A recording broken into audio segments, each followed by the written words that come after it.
Welcome to CURE's 2026 Legislative Preview. I'm Sarah Mooradian, Government Relations and Policy Director at CURE. So I spend about half the year actually at the state capitol, going to hearings, testifying, submitting written testimony, and talking to legislators. And then when the legislature isn't in session, I'm still working on policy things, but just more at a slower pace and more behind the scenes. If you're unfamiliar with CURE, we protect and restore resilient communities and landscapes by harnessing the power of people who care. So we're an environmental nonprofit based in Minnesota with staff working out of 11 communities across the state. Here in the Twin Cities, that's where I am, up in the Northwoods, Ely, Duluth, and then more in central and western Minnesota as well. Montevideo's where we're rooted, but have really expanded across the state. And our work is at the nexus of climate, energy, and water, and we view that through a lens of rural democracy, which just means we want to make sure that people who live in and work in rural places really have a direct voice or direct say in what projects, what things are impacting them and their communities. So here's where we're going for our webinar today. I'm going to start off with a brief recap of 2025 session to kind of give us some background on what we're looking ahead to. Going to talk a little bit about legislative context. Pretty significant things have changed in the last year, 9 months. And then finally, we'll end with a focus on CURE's 2026 policy priorities, what you're all here for. So if there was one word to describe 2025, it might be defense. It was definitely the year for defense. We'll talk about this in kind of the second part of this, but given the very narrow divide of control in the legislature, there was a lot more at stake. So in particular, CURE was focused on defending the 100% carbon-free standard, our net metering program system, and then also environmental protections. The 100% carbon-free standard was passed by the state legislature in 2023.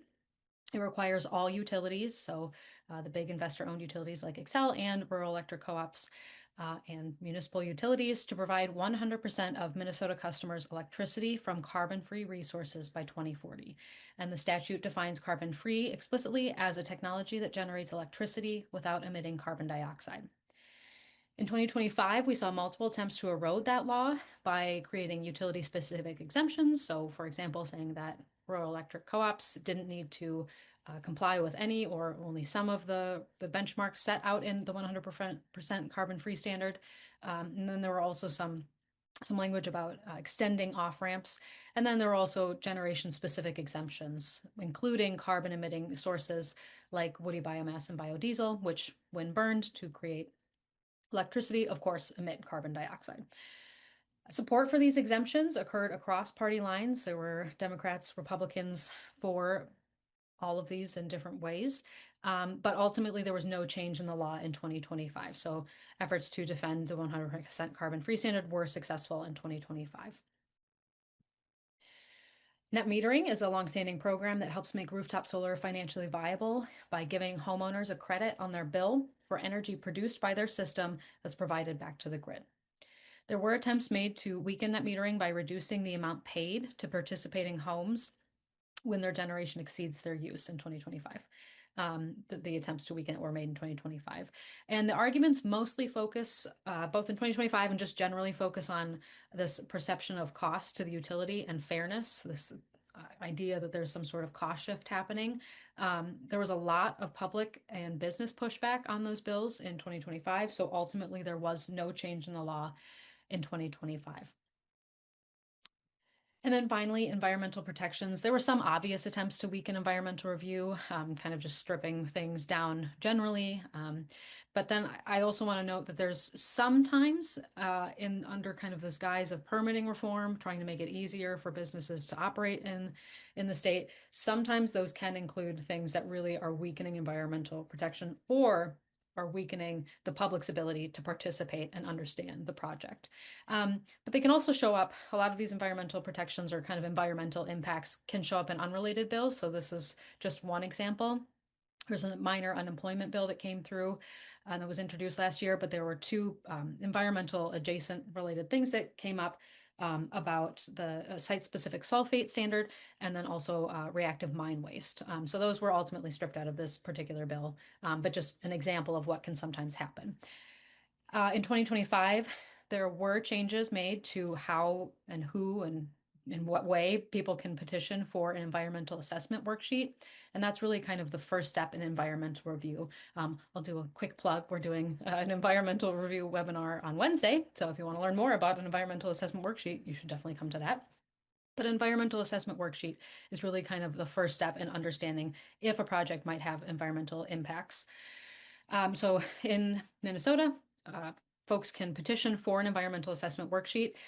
They have to petition for it, and 100 people have to sign it. Before 2025, it could be 100 people living anywhere in the state.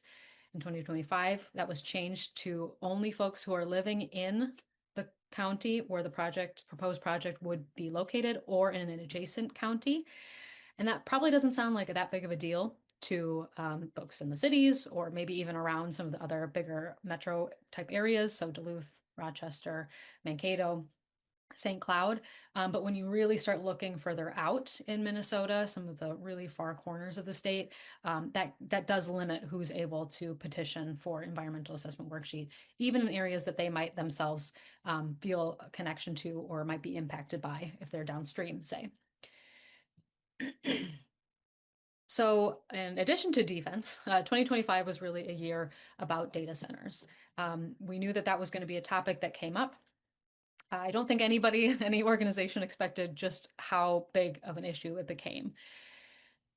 The focus really ended up being on energy, both in terms of availability and mostly on cost, and then taxes. And it's really important to note that there was bipartisan support and opposition, I think because data centers just touch so many facets of our lives, and people have very different opinions on how what role it should play, what role data centers should play in the technologies they support should play in our daily lives. So this is a very text-heavy slide. I apologize. We will make these available afterwards. We also have a blog post about what passed generally in 2025, but specifically about data centers. But here's just an assessment, a kind of overview that we'll go through real quick. So in 2025, the state legislature repealed the existing sales tax exemption for electricity. So under the previous law, data centers of all sizes could could apply for a sales tax exemption for electricity, as well as purchases of software and hardware. But the legislature decided to take out the electricity component at least. But at the same time, they also extended the sales tax exemption on software and equipment from under previous law, it would have been through 2042 to as late as 2077 under the new 2025 laws. The 2025 laws also established a optional clean energy and capacity tariff for data centers to purchase some or all of their electricity from clean energy or capacity resources. Neither of those terms is defined in the law, so we'll see how that kind of works out through implementation. It also directed the Public Utilities Commission, or PUC, to establish a very large customer rate class. That's kind of intended to recognize that data centers are a new, different kind of customer than utilities we as a society are used to, and they might need to pay, probably should pay a different rate than other customers. It also directed the Public Utilities Commission to consider whether additional demand from data centers will result in delayed compliance with the 100% carbon-free standard. I think it'll be interesting to see in practice if that consideration ultimately means that the Public Utilities Commission would deny a tariff agreement between a utility and a data center, or if it will just kind of say, well, we considered it, or there are some elements, maybe some restrictions conditions we want to put on there. It also established an annual electricity fee based on peak demand. So that ranges from $2 million to $5 million per year, depending on their peak energy need. And all that money goes towards a low income weatherization and energy conservation program. So I think this is one of the best pieces of the bill, the law that was passed this last year. Just an interesting note, all of that information that is collected in association with those fees is non-public data. You can, of course, kind of guess what general tier a data center falls into based on how much it's paying, but you wouldn't know the specific amount of what its specific energy demand is. And then The law also included prevailing wage provisions for those building the data centers, and that was tied to the sales tax exemption qualification, which I think was a really smart thing to do. If you want to get the sales tax exemption, you have to make sure that those constructing your data center are paid the prevailing wage. It does only apply really to the construction side of things, not necessarily the operation side of things, but that is something. And then finally, there was some consideration late in session for some sort of water language. It's pretty weak overall, in my opinion. It instructs there to be some kind of consideration of water efficiency or conservation, but there's really nothing in there. There is nothing in there that's enforceable in terms of requiring a data center to use water conservation or efficiency measures. And I know that I've heard some folks kind of just, it's been put out there that there are new requirements or new reporting that will be happening under the laws in 2025 in terms of water use for data centers. That's not in the law. So just want to clear that up for folks. So that was a lot again. Apologies, you can get that information again later if you need it. That was a quick recap of 2025. Before we head into 2026, want to kind of paint a larger picture of the context of what we can expect as we're heading into this session, which starts next Tuesday. So it's, of course, an election year. So House Speaker Lisa Dameth launched her campaign for governor late last year. There are several legislators, of course, who will be running for re-election or who might be retiring, so their seats will be open for some folks after several decades. So it's really going to be interesting to see how an election year plays into different legislators' political calculus, what they're willing to maybe champion, what they're willing to say publicly, what they want to focus on, and what might kind of fall by the wayside because they're more focused on one issue over another, or because they're busy campaigning. Lots of things can kind of enter into that calculus, like I said. Also, there have been several special elections, of course, in the last year, 9 months. So the most recent happened 2 weeks ago. Two DFL seats, or 2 seats in the House were up. DFL members did win those seats. So that maintains the same split of power in the legislature. So it's still narrowly divided. In the Senate, there's a 1-seat majority for the DFL. And in the House, it's evenly split between the GOP and the DFL. So no changes there, but I think it will be interesting to see how some of those special elections that have happened, especially since last session, how new faces might kind of come into play. And then, of course, we can't talk about the state without talking about what's happening at the federal level too. I just want to kind of acknowledge that for CURE, a lot of our focus is on the environment, energy, water. A lot of the things that we're talking about today are really focused on those areas. But because of all the things that are happening at the federal level, I think it's important to understand that some folks aren't going to be focused on our favorite environment or energy issues. They're going to be focused on their safety, their personal safety for themselves, their families, or their community. So just being understanding that not everybody's going to want to hear about the environment. For really valid reasons. All right, so what you really came here for, hopefully, is CURE's 2026 legislative priorities. So here's kind of the general list of what we're looking at. Comprehensive data center legislation. As we just talked about, some things were passed last year. It really only focused on energy and taxes. There's a lot left on the table. I've heard people say it's more of a floor than a ceiling. I think there's a long way to go. So comprehensive legislation is a main focus for us. Landowner Choice and consumer demand forecast. Those both have to do with pipelines. We'll talk about those in a second.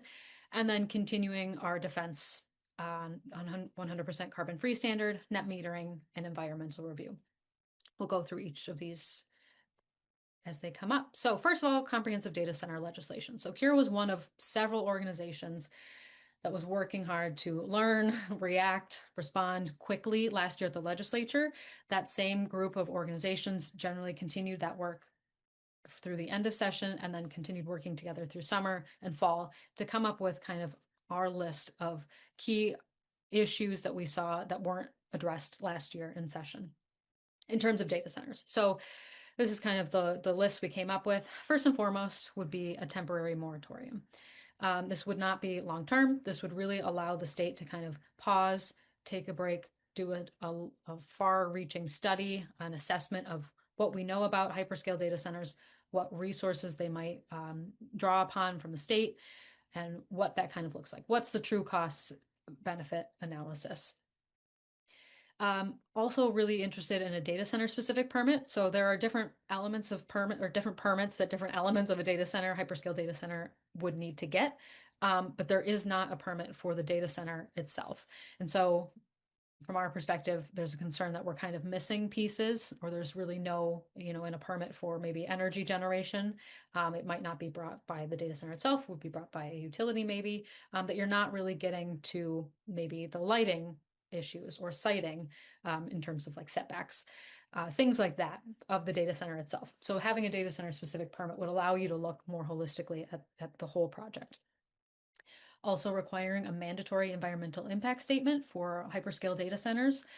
For those who have been following the data center discussion, generally in the last year, probably know that a lot of local governments are using what's called an alternative urban area-wide review, or AUAR, to conduct environmental review of proposed data center projects, or technology parks is usually what they're referred to in an AUAR. An AUAR is a form of alternative environmental review, but it's really more broadly used for kind of looking at development of a community generally. It can be used in some ways for project specific projects, but it doesn't carry the same weight generally as an EIS. And so requiring a mandatory environmental review just tries to get directly at those concerns using the most robust form of environmental review from the get-go. So you're not ending up as a local government facing, let's say, lawsuits over the viability of your AUAR. And it really provides clear standards for public engagement as well, the mandatory EIS would, versus an AUAR, which that's not necessarily explicitly included. That's environmental review. Strong enforceable language concerning water use and water efficiency and conservation. Again, what was put in the law last year is pretty weak. It doesn't do a lot, doesn't require a lot, not super enforceable, a lot of elements. And so just making sure we're understanding what's being requested by a data center, making sure that they've looked at all the best options in terms of their water use and water efficiency. And then being willing to enforce those things if they're not meeting kind of the permit requirements. Transparency, also a big issue. Again, if you've been following anything that's happening in Minnesota around data centers in the last year, you will be very familiar with the idea that lots of local governments are signing non-disclosure agreements, or NDAs, with proposed or project developers. The idea is that businesses don't want to kind of show their hand too early, and so local governments feel some sort of pressure to sign them so that they can hopefully attract this kind of business. But what has happened here is that folks in the community often feel like they're learning way too late in the process, and are learning very late in the process about these proposed projects, and are concerned with the level of transparency that sometimes their elected officials, or at least staff within the city or community, are not showing. And then finally, taxes. So like I said, last year, the legislature did repeal the sales tax exemption for electricity, but they extended the existing sales tax exemption for software and hardware. So just one of the things we're interested in is continuing that discussion about what maybe are there additional conditions that should be put on a sales tax exemption eligibility. Should hyperscale data centers, the largest version of this, actually be eligible for a sales tax exemption? All of those conversations. So that's what we're looking at with data centers. Landowner choice and consumer demand forecast. You might have heard of these, but you might not have. So the first is landowner choice. That's on the left-hand column here. That was introduced last year in the Senate. It is Senate File 733 for those who are super into the actual House or Senate file numbers. That was introduced by Senator Kunesh. And in the House, it was introduced by Representative Rick Hansen. This just establishes a property owner's right to require a pipeline operator to remove a decommissioned pipeline on their property at the operator's expense. This is trying to recognize that property owners have different priorities. So some folks might not really care if a decommissioned pipeline is abandoned on their property, or they might have, their property might be unique in that they have to keep it in place, or in removing it would do more damage in the long term. It's trying to make sure that there's an option, and that for the property owners who do want it removed and can have it removed safely from their property, that they're not footing the bill for that, that it's on the operator to pay for the expense of removing that pipeline.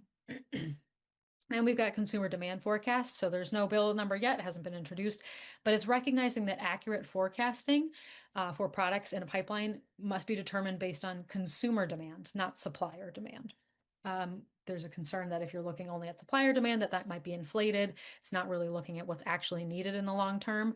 So you might be building this large, potentially environmentally damaging and sometimes long-lived infrastructure for a demand that doesn't actually materialize. So this would require the Public Utilities Commission to consider consumer demand as part of the certificate of need process for certain pipelines. Again, not supplier demand.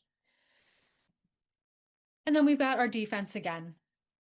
So, like I said, although there was no change to the law, the 100% carbon-free standard law in 2025, the Public Utilities Commission did just decide last month that woody biomass and trash incineration can count towards carbon-free compliance, despite both of those things emitting carbon. Just a reminder, carbon-free means a technology that generates electricity without emitting carbon dioxide.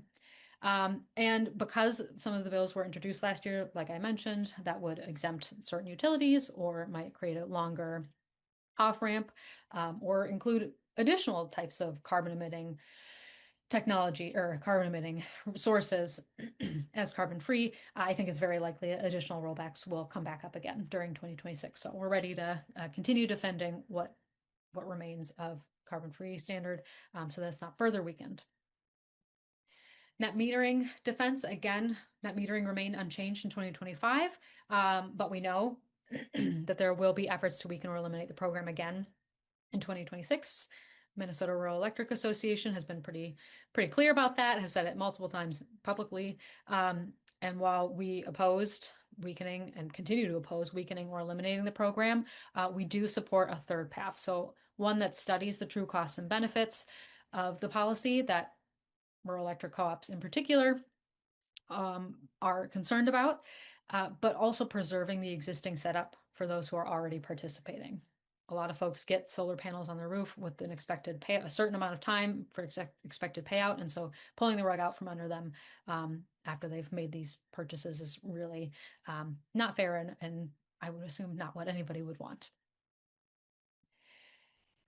And then finally, environmental review defense. So we all know that at the federal level, there's a lot of deregulation, whatever you want to call it, happening, pretty much at every level on every issue. So it really means that state level protections are going to be more important than ever. Minnesota is fortunate in that we have pretty strong environmental protections, especially compared to other states. So now is really not the time to roll back any of those, to weaken any of those. I think a lot of times it can be seen as kind of a burden or a hurdle to business. But I think I would challenge those folks to really look longer term. The point of environmental review is to make sure that we're not causing irreversible harms to our environment, to our communities. And our environmental review in the state of Minnesota too is when done correctly, can be a key way for a community to engage. It provides that authentic community engagement that would not otherwise be there. And so to the extent that things happen in the state or things are brought up in the state that would weaken our existing laws, we'll continue to defend those. So what can you do? First and foremost, educate yourself on issues you care about. There are lots of organizations like CURE who focus on different topics. So if you care about data centers, keep in touch with us. If you care about birds, keep in touch with us as well. Big birder.